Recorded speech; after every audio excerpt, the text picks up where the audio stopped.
Hello everyone. Assalamu alaikum. I hope all are doing good. আর হচ্ছে এই তো আগামীকালকে হয়তো বিদেশে ঈদ হয়ে যাবে, তারপরের দিন আমাদের ঈদ উল ফিতর। তো সবাইকে অগ্রিম ঈদের শুভেচ্ছা, ঈদ মোবারক। তো এটা বলতে বলতে আর আমি আমার আজকের দিনের ব্লগে আর কি কী কী শেয়ার করতে যাচ্ছি খেসে মানে ওই খাসগুলোতে লেগে পড়লাম। প্রথমে ঘুম থেকে উঠে আমি আমার বিছনা টিছনা ঠিকঠাক করে তারপর হচ্ছে দেন কাপড়গুলো গুছিয়ে রাখছিলাম। আমার সোফাতে অনেকগুলো কাপড় পড়েছিল, বিছনা চাদর বালিশের কভার। তারপর হচ্ছে দেন অজু করে নামাজ কালাম করে নিলাম। আর আমি মাঝে মধ্যে কিন্তু ইফতারের পরে গোসলটা করি, এর আগে হয়তো আমি গোসল করিয়ে নিই সকালবেলা। তো এখন আমার রান্নাঘর থেকে আমি সবাইকে হ্যালো বলতেছিলাম বা হাই দিচ্ছিলাম, তারপর আমি আমার রান্নার বান্নার কাজে লেগে পড়লাম।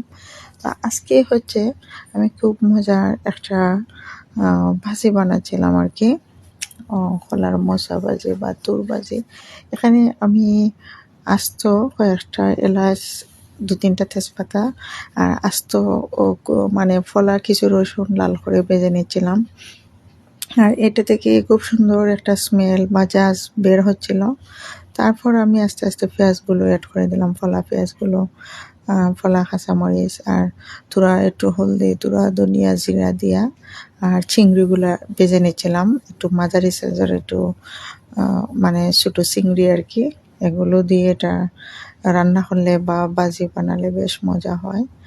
আর এদিকে এটা ভাজতে ভাজতে আমি কিন্তু আমার মানে আদার কুকারে আর কি একটা সুন্দর হাঁডিতে আমি আমার মোচাটা মানে ফলে একটু লবণ আর হলদি দিয়ে খুব সুন্দর করে আর কি আমি এটারে বয়েল করে নিচ্ছিলাম। আর 50-50 বয়েল হওয়ার বাদে মানে কুক হয়ে গেছে, তখন এটা একটা চাকনিতে খুব সুন্দর করে ঢেলে তারপর হচ্ছে দেন ফ্রাই প্যানে নিয়ে দিয়ে দেবো আর কি। তো প্রথমে একটু ঠান্ডা জল দিলে ঠান্ডা জল দিয়ে হালকা ধুচ্ছিলাম। আর এখানে লবণটা আর হলদিটা দেওয়া ছিল, আর ফলে তো নিচ্ছিলাম, এটা তো সবাই জানেন। তো এটার ভিতরে একটা ছোটো মেসর খাটি লাগান থাকে, এটা ফেলে দিয়ে তারপর ভালো করে ধুয়ে ফলে নেবেন বা অনেকক্ষণ ভিজিয়ে রাখবেন। তো এটা আমার এদিকে চিংড়িগুলো খুব সুন্দর মশমশা হয়ে যাচ্ছিল, ভাজা হচ্ছিল। আর ফ্রাই প্যানে আমি এই মোচাটা আর কি বা তুরটা এনে ঢেলে দিলাম। তারপর হচ্ছে এখানে আস্তে আস্তে তুরা আদা পাউডার দিলাম, তুরা ফাস্টফুডের পাউডার দিলাম স্মেলের জন্য। আর এটা এত মজা হচ্ছিল। আর তুরা দারচিনি পাউডারও দিছিলাম। আর এটা খুব সুন্দর করে নেড়ে চেড়ে ভাজাভুজি করে নিতে হবে। আর আমি সেম ওয়েতেই নাড়াচাড়া করতে করতে পানিটা শুকিয়ে যাচ্ছিল, প্রথমে পানি বের হচ্ছিল আদা দেওয়ার পর। আর এটা খুবই মানে শক্তিশালী একটা সবজি, এটাকে খুব সুন্দর করে কুক করে খেতে হবে। আদা পাউডার, জিরা পাউডার আর বাদে তুরা দারচিনি পাউডার আমি দিছি, তোরা ফাস্টফুডন পাউডার দিছি, ধনিয়া পাউডার দিছি, শুধু চিলি পাউডার দেই নাই। এটা কাঁচামরিচ আছে আর এটাতে খুব মজা হয়, প্রপার জালটা চলে আসে আর খুব সুন্দর একটা গ্রান বোঝা যাচ্ছিল। আমি এখানে শুটকিও দিয়েছি নাকি কি দিচ্ছি, মানে এটা বলে বোঝানো নয়, এটা খুবই অমৃত খেতে।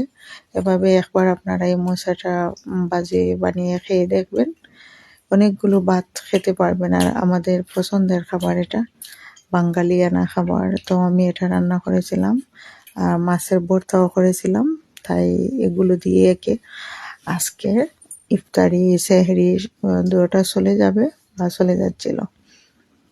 তো আপনাদের এটা দেখিয়ে দিলাম কিভাবে কি রান্না করলাম। আর আজকের ব্লগে এগুলোই ছিল, আপনাদের সাথে শেয়ার করলাম। ভালো লাগলে ট্রাই করবেন, লাইক কমেন্ট করবেন। আর তো এটা রান্না হয়ে গেল, আর বাকি এটা নামিয়ে রেখে আর কি এখানে পেঁয়াজ রসুন কলা কাঁচামরিচ একটু হলদি দিয়ে লবণ দিয়ে ভেজে নিচ্ছিলাম। আর মাছ ফ্রাই করে আর মরিচগুলো খুব সুন্দর করে ফ্রাই করে আর কি এখানে ঢেলে নিচ্ছিলাম। তারপর হচ্ছে দিন এটা বাচ্চা খুব সুন্দর করে মাছের ভর্তা প্রিপেয়ার করতেছিলাম। আর সব কিছুতেই আমার আমাকে হেল্প করতেছিলেন, সবাই সাথে ছিলেন। তো আজকে জমিয়ে খামার হবে। দুইটা আইটেম খুব পছন্দের, মাছের ভর্তা আর মাছের ভর্তা লাগে মাছ ফ্রাই, রসুন পেঁয়াজ কাঁচামরিচ আর লাল মরিচ ফ্রাই। তো আজকে রান্না বান্না এগুলোই ছিল।